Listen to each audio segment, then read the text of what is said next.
I just saw my decision letter from American Institute of Decisions. Oh, really? Oh, I need to check on that. Yeah.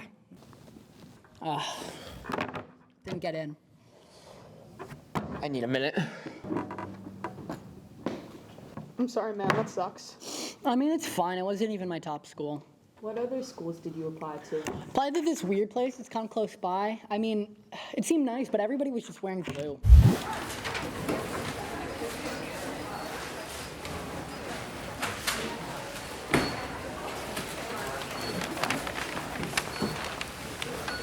Yeah, I was wondering where the dining hall is. I couldn't find it.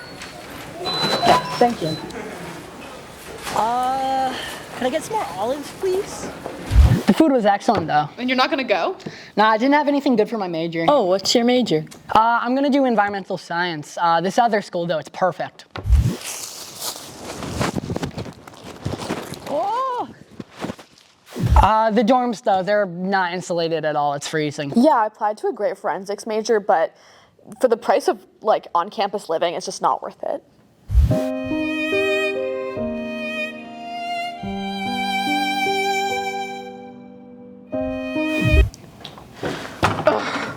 Why is it so complicated? All these institutions. Why isn't there just a good college with, like, good food and good dorms that's, like, affordable? Clock that. Guys, you guys will never believe what I just remembered. I was looking through my safeties, and I remembered this place that I got into. The parties are lit. This place is gonna be awesome. Yeah, no, I get this. Yeah, I get it now. Yeah, you're right, Michael.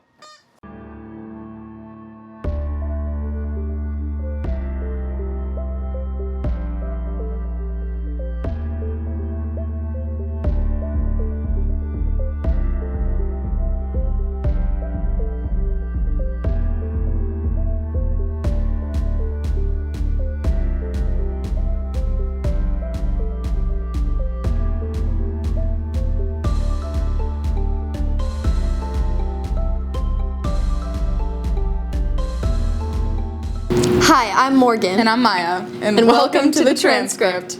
This week, the Transcript investigates the Western Mass Rabbit Rescue. Artist Spotlight talks to Quinn. The Schoolyard Scoop dressed to impress. Real Talk watches bottoms. Amped Up plays spring sports. We talk about UMass student visas. The End of Life Options Act. And we visit the new Jewish deli.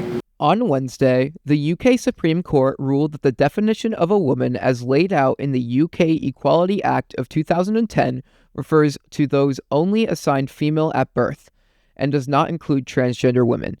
While this ruling does not remove all protections for trans women, they may be excluded from single-sex spaces such as bathrooms and changing rooms. In other news, the suspect responsible for the arson attack on Pennsylvania Governor Josh Shapiro's home cited the governor's views on the Israel-Hamas conflict as the reason for the attack. The suspect stated, quote, "Stop having my friends killed," along with other statements about Governor Shapiro following the suspect turning himself in. Locally, following a petition that has received over 250 signatures, Amherst Regional High School has reopened most of its bathrooms during lunch period. The initial reason for the closure was because of excessive vaping setting off the smoke alarms. The school will now seek an alternative route for addressing this issue. I'm Michael Torno, and thanks for watching. Ms. Reeves was the heart and soul of this school. She touched each one of us over the PA on a weekly basis. And sometimes with her monthly howls at the moon. Jane was my biggest cheerleader, my number one fan, and I know that she was that to everyone at the school. Jane would sometimes steal away a few minutes and she'd find her way into my room, and we would have some really deep conversations about life, really meaningful stuff. As I got older and I got married and had my own kids, we talked about our lives and talk about our goals, dreams, hopes, wishes, and all those things. And the thing with Jane is she was confident, and you knew she was so trustworthy. That information was going to stay with us together, and I'll treasure and value those conversations and our relationship forever because it was really special. She gave me crap, and I gave it right back. We had that sort of a relationship, and I miss it. Jane was my prom date for years. Jane came to my wedding. I told her there, that every time she came over the announcement, she would just start like interrupting me. So the next day, she ended up calling me out over the loudspeaker. It was so funny. My favorite announcement memory of Miss Reeves is there was a student here who she called down to the office, and her name was Roxanne. And Miss Reeves came over the loudspeaker and she went, "Roxanne, please come down to the office." And so now, whenever I hear that song by the Police, it is never the Police's song, it's Miss Reeves' song. Last summer, I took my son to the 3 County Fair, and Jane and her husband were in line in front of us for the same ride. And I just keep coming back to that memory of her on the ride with her husband like a little kid. And I just feel like that embodies the joy and spirit that she carried with her every day and that she shared with all of us here every day. So, A memory of my first meeting with Jane. It was when I came in over the summer applying for a job, and I had prepared like a little written thank you that I dropped off at the front desk, and Jane took it and smiled at me and just said, "We'll see you soon." And that just brought me so much like peace and comfort and also confidence. And it was just a way of saying like, "You got this." And she didn't know me and she didn't have to do that, and it was just a memory that really like cemented in my mind who she is, who she how she showed up for people, how she wanted to make people feel, and that's part of a legacy that I'll always remember for her. Jane was always there to celebrate, the victories in life, and not just for me, but for countless amounts of students at the high school. And I gotta tell you this, I'm not really a hugger.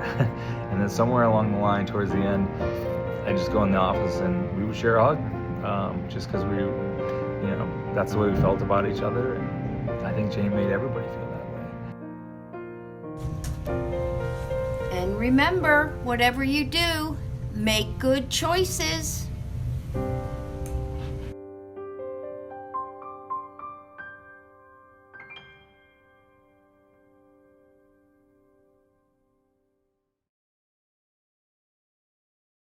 With Easter coming up, lots of people may be considering getting a pet rabbit, though this is not likely to last. Among the bunnies adopted on or near Easter, 80% die or abandoned within the year. We spoke to the Western Mass Rabbit Rescue, a local rabbit rescue that opened up in 2020, about why this is and how they're working to help the bunnies. I started the rabbit rescue back in 2021 after a friend and I ended up rescuing a whole number of rabbits just that people found on the internet and said, "Hey, can you come rescue this rabbit?" So we did. And then we realized we got getting more and more calls and more people contacting us. And we realized that, well, we need to actually start a nonprofit and make this a real thing. Your average shelter shift, you come in, you check on all the rabbits, make sure everyone's doing okay. And then you give them food, water, and hay. Those are the main things. The other kind of shift that we have is a cleaning shift. And so we often also do food, water, hay during those shifts as well, but we also do litter boxes and we also clean the pens. At our pinnacle, we had about 50 rabbits in our rescue. In terms of why rabbits get abandoned so much, I think a lot of it is people get a rabbit and they don't realize the responsibility that's required. Easter is especially bad because a lot of folks will get, they go to breeders or they go to pet stores and they get baby bunnies as a gift for a child. But the thing is rabbits really aren't a child's gift. A stuffed rabbit is a child's gift. A chocolate rabbit is a child's gift. A living rabbit is a living, breathing creature that needs care, that needs love, that needs room to run around.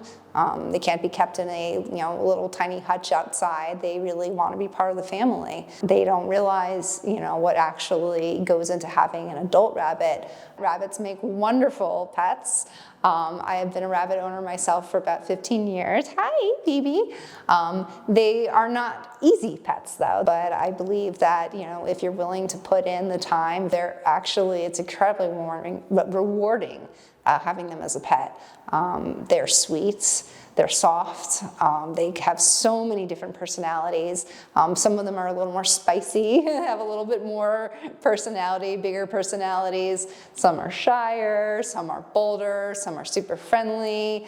Some love to cuddle with you. Some absolutely do not want to cuddle with you. Kind of like people. They come in every personality that you can imagine. If someone wants a pet bunny, I would say adopt, don't shop. Go to a shelter or go to a rescue. And the reason being is they will already be spayed or neutered, which is good because it can be very expensive to do that, and they'll be vetted.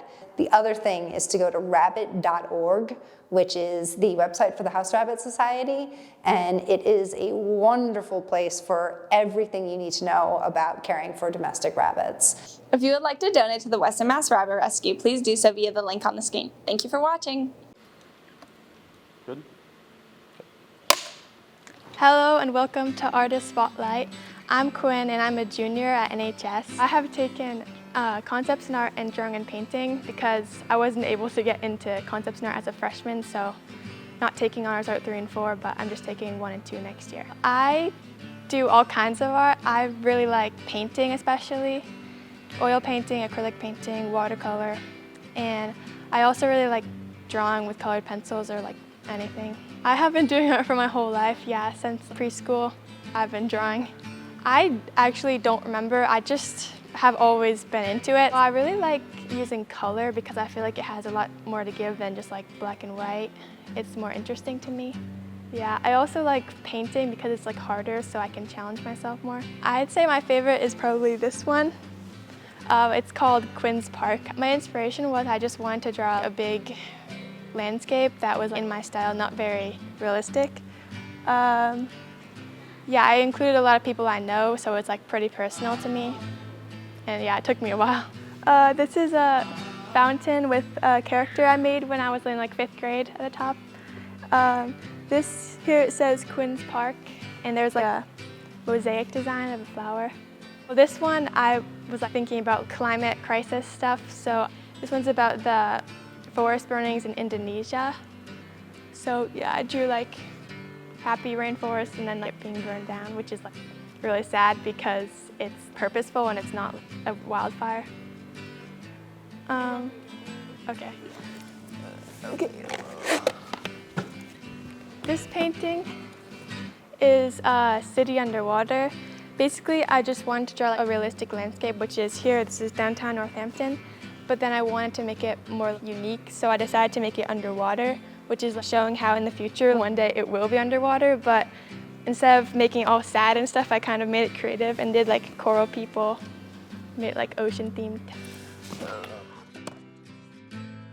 This painting is of 2 of my sisters in the car. This is an oil painting. I usually start with a pencil sketch and then I add full detail in each section. I just like go section by section. This one took me like about 8 days. This one took me a few weeks. This one took me a few months.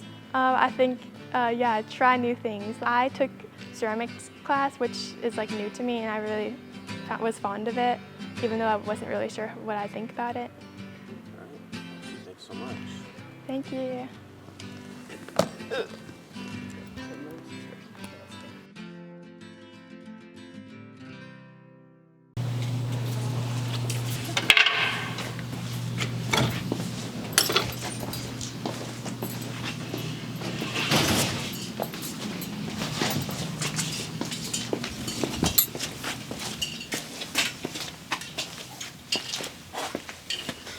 It's over. Hades Town is over. It was so fun. It's over.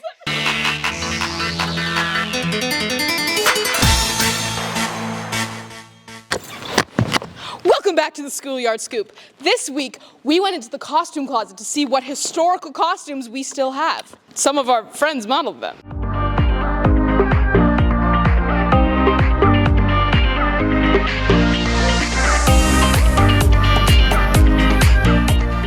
Rose is wearing this white robe and blue cape, which was worn by the priest in Mamma Mia. This was the first show after COVID, and the role was played by a senior that year. Ian Barnhart is wearing these leather pants, mesh shirt, and fur coat, worn by the character Stacey Jacks in Rock of Ages. The show went up in March 2023 and was played by Max Watermill. Silas Knight Richard is wearing this beautiful black and green vintage dress, worn by the character Allison in the play 13 Past Midnight. The show went up in November 2024 and the part was played by Rose Bennett. Kai Petrie is wearing the red suit worn by Catherine in Freaky Friday. The show went up in March 2024 and the role was played by Clem Mulcahy and Maya Mackey. Our lovely Ian Barnhart is wearing this cute white dress from the production of Sound of Music. This production was known to be cursed since it was cancelled 2 days before its original opening date due to COVID-19. Silas Knight Richard is now wearing this lovely gown from the pre-pandemic show of Grease. This dress was worn by the character Marta in the song Sandra Dee, and the show went up in March of 2019. Thanks for watching. Tune in next week to see what the scoop will be. Welcome back to Real Talk. This week we watched Bottoms. The movie follows two queer high schoolers who start a fight club in order to get the girl of their dreams. The movie stars Rachel Sennett, Iowa Dibry, and Ruby Cruz. Let's get into the review. Okay, so plot is just so fire. It's so good because it kind of just follows like Fight Club. I don't know if you guys have seen Fight Club. So they try and get all these girls to come to the Fight Club so that they can make friends with them. 4 out of 5. I think it was really good plot. It made sense and it was really funny. I also really like the plot. I really like this movie. Like, it is funny, but it's also very unserious. So like, from that standpoint, like, I'd give it like a 3.5 out of 5, I think. It's a little, like, I wouldn't say inconsistent, just like very unrealistic. I give the plot a 1 out of 5. I hate people. Just kidding. I'm gay. For acting, I'm gonna give it a solid 3.5 out of 10. The whole movie is very like satire and very funny, so if the acting is bad, it just goes along with the satire act. It felt like they were improvising a lot of it, and that's what I really liked about the acting, is that it almost felt like it wasn't even scripted, that they were supposed to say that. Like, they just kept on adding their own little funny lines. I really like the acting. I'm gonna give it a 4.5 out of 5. I think the plot, like, while it's very like satirical and unserious. Excuse me. Could the ugly, untalented gays please report to the principal's office? There's like the underlying storyline, I think it's more emotional and like more serious. It'll switch between being really stupid and like over exaggerated to like having like a more serious conversation. So I think they did that really well. I'm gonna give acting a 4 out of 5. The relationship between the two main characters, especially when they like get deeper and deeper into this hole that they've dug for themselves in this fight club, you see how hurt they are and how guilty they are and how their friendship is like straining under this, and just their emotions are really good, and like their relationship, while it being like a crazy plot, is very convincing. Cinematography for me is gonna be 4 out of 5. So in the beginning of the movie, it was like the jocks were so cool. They like kind of made that known with the lighting that they chose and like the certain shots and how they had the camera position and stuff. But as the movie goes on, you realize that they're actually wimps. And then it's like at the end you get like that big like fight scene and all the girls get these awesome action shots. I love the cinematography in this movie. I'm gonna give it a 5 out of 5, but also some of it's so ridiculous. The table that all the football players sit at lunch, it's like this whole, just like this long table. They all have like bibs, and like there's like a painting of like the Last Supper or something behind them. I just think the whole movie shot really well. I give the cinematography a 1. Yeah, I thought it was too overdramatic. Overall, we give it a 4 out of 5. 4 out of 5. Really good. Go watch it. Yeah. Go watch it if you haven't. It's so funny so far. Yeah, I thought it was too overdramatic. Okay. Tune in next week for whatever we do. Across the country, the federal government has revoked the visas of over 600 international university students. Several high-profile instances, including the arrest of Mohammed Khalil and Rumeysa Otzuk, have targeted pro-Palestine protesters, while many others have been on the basis of minor infractions. 13 international UMass students have had their visas revoked. UMass Chancellor Javier Reyes and the students did not have any known connections to student activism, and that the university did not play a role in the termination of the visas. We spoke to Ken Reed, UMass Director of Immigration Services, and attorney Bill Newman to learn more. In the past, it's occasionally will happen that the U.S. State Department, who issues visas, will revoke a student visa if there's been some sort of activity in the past while the student was in the United States. Sometimes that could be an arrest, it could be some sort of legal issue. But if and when that happened in the past, they still had underlying status in the United States. The only thing that was taken away was their ability to travel internationally and to re-enter. And so if they did want to do that, they'd have to go back to a US consulate. They'd have to interview again. They'd probably have to explain what the situation was or what the problem was. And then in most cases, they would be given a new visa to return. What the fundamental difference of what's been happening in the last almost 2 weeks now is that in certain visa revocations, what has also happened is the Department of Homeland Security has gone in and terminated their actual student immigration status. Without legal status, then you expose yourself to possible enforcement or deportation proceedings. You don't have legal standing. And anything that you do, you begin to accrue future unlawful presence in the US that could be held against you in the future. We, as the immigration sponsor, universities are not being notified about these terminations. So it's really up to us to manually go into an immigration database that we have to comply with and constantly be checking these termination lists. We don't quite know exactly what's happening behind the scenes right now, but there is speculation that the federal government's using AI to just kind of sweep information out there. Some of it might have connections to something. And what we've seen, unfortunately, is that a lot of these cases are not really anything that would rise to the level, certainly, of a termination of status. It's a wholesale disregard for due process, a wholesale disregard for fairness, is a wholesale disregard of the First Amendment. The government is not giving reasons, perhaps because they don't have them, but we don't know because they're not saying. The government seems to think that if you disagree with them on any issue, that it has the right to revoke your status as a person in this country. That is enormously frightening for persons who are immigrants, for persons who are visitors, for persons on visas, and for everyone else in the country as well. Because if the government can do that to a disfavored group, the disfavored group today, it will do that to a more disfavored or a differently disfavored group tomorrow. UMass is providing legal aid and mental health support for students who have been affected. Thanks for watching, and see you next week. The End-of-Life Options Act, also known as Death with Dignity, is a bill that allows terminally ill people to make an informed decision to end their life by drinking a medicinal cocktail. The bill has been passed by 11 U.S. jurisdictions, and local proponents hope to see it passed in Massachusetts as well. We spoke to Representative James O'Day, an ethics professor and a hospice care worker, to learn more. The terminology for being able to access medical aid in dying is that someone has a terminal illness. And terminal illness is artificially determined to be 6 months or less of life. When we in hospice have somebody enrolled in hospice, we all have the same goal: make sure they're comfortable and that they are roughly in the last 6 months of their life. 6 months, I think, is an appropriate amount of time. I understand that some people think there is a real difference there, that there's something about the act of actually taking a life. It's just sort of held up as something that's wrong. You know, thou shalt not kill is not quite the same as thou shalt not let die. And that's often grounded in some sort of a view about differences in the rights or duties that are involved in particular actions, not so much in the consequences of the actions. What training would I need to have to participate and feel comfortable with medical aid in dying? Just knowing the bill and the law and its regulations.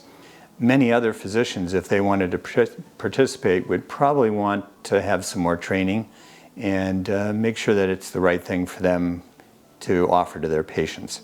There has never been an issue or an incident of any kind of coercion, right, where, you know, it wasn't strictly left to the decision of the individual. It all comes down to the amount of expected suffering. And if those two are the same, then I don't see any sort of categorical difference between letting someone die and killing them. The question of whether hospice staff will be able to participate in medical aid in dying, supporting somebody doing it, could be impacted by the personal connection that the worker, whether they're a doctor, nurse, chaplain, volunteer, or the home health aide that sees the person the most actually, they could have a real bond with that person and feel very sad that that person is contemplating taking medicine to die sooner. So that could impact the staff. But we have impacts all the time. Thank you for watching. If you'd like to learn more, read the Massachusetts Bill Summary for Act H.2505/S.1486. Recently, the Transcript received an inside scoop. A Jewish deli is opening in downtown Northampton. The new deli, called Lichter & Levin, will be open on 1 Market Street where the Reeves used to be. We spoke to the owners of the upcoming business as well as some people excited to become customers. Sure, what a kosher deli is. And just to be clear, it's not, I wouldn't say kosher style. I would say it's more traditional Jewish style, right? Because kosher is different. But it's a deli that specializes in food that's traditional in the Jewish tradition in America, and a lot of it that dates back to, you know, the 19th century and is kind of rooted in the experience of Jewish people in America. So I don't know if I'll have a signature dish necessarily, but a lot of the stuff that we really want to be doing is, so we definitely want to have things like pastrami or corned beef or matzo ball soup, or a lot of the things that people these days don't know as much about, things like derma or kasha varnishkis, all that kind of stuff. So the signature is kind of just traditional Jewish food. So we're trying to source as much as we can from the local area. That's what we'd like to do. We'd also like to make as much of it as we can in-house. The one tricky thing is going to be bagels. We got to figure out bagels because they are hard, but we will figure that out, I'm sure. What inspired the opening of this deli was that 2 of my partners have been trying to open a deli for many years. They have been all over the general area trying to find places that they can do it. And a couple times they got pretty close, but it didn't actually happen. So both of them had grandparents that owned delis back in the day, and it's always been something that they've been super passionate about. And then the person who owned the Roost, Robin, she had also been thinking about moving towards a deli as a new concept for what she was doing. And so when everybody came together, that just made it obvious that we should do a deli. Yeah, so unconventional, we will definitely have vegan pastrami as one of the unconventional items that we will have. I don't know if that's served anywhere else, but our chef makes a really good vegan pastrami, and obviously there are a ton of vegans and vegetarians in the area, so they'll want that. I think for right now, that's probably the main unconventional thing, but as we get our feet under us, I'm sure there'll be other cool things. We can make knishes that have all kinds of interesting, cool things inside of them. We'll probably, have fun with those kinds of things, and we'll always be open to different ideas. Make sure to check out Lichter & Levin once it opens. Thanks for watching. Thanks for watching Hamped Up. This week we'll be interviewing spring sport athletes and asking them about their early season check-ins.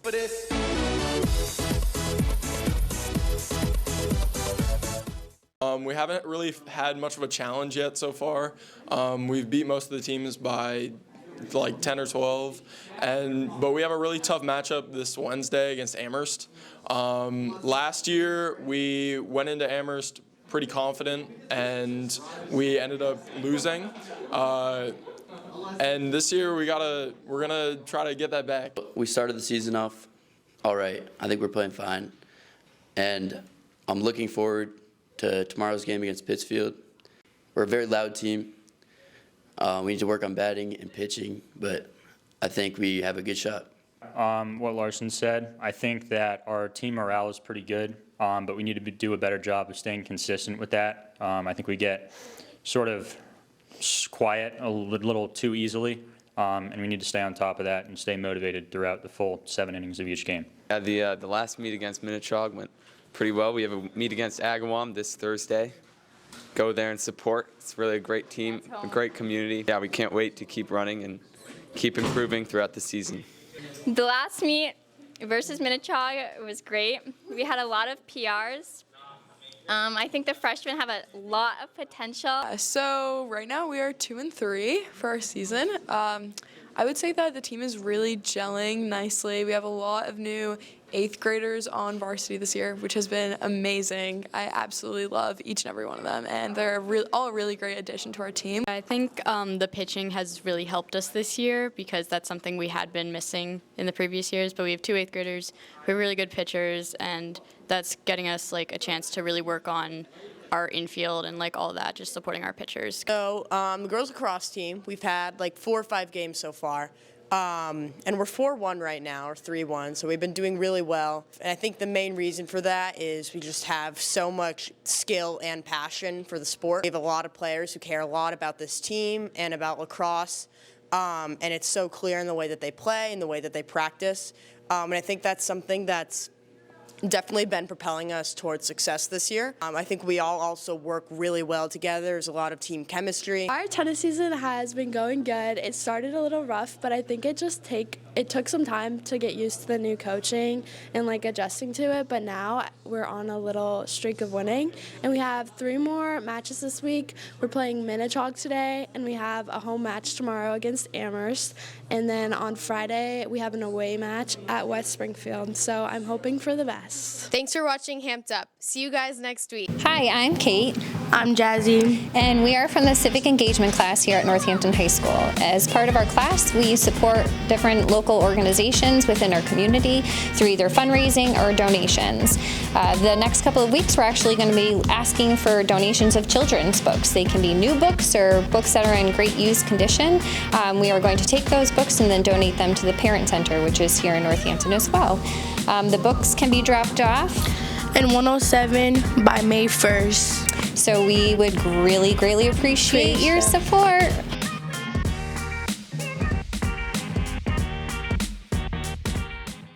Join us the week after break for Social Justice Week. Each day will be focused on a different social justice club. Feminist Collective, Students Justice for Palestine, Black Student Union, Sunrise Movement, and the Gender Sexuality Alliance. On Friday, May 2nd, there is an assembly with guest speakers. Activist Loretta Ross from Smith College will be the speaker for the Feminist Collective. See you there!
And make sure to come see the Northamptons and Chamber Choir perform at the Iron Horse on April 30th at 6 p.m. Get your tickets at the link below. See you after break.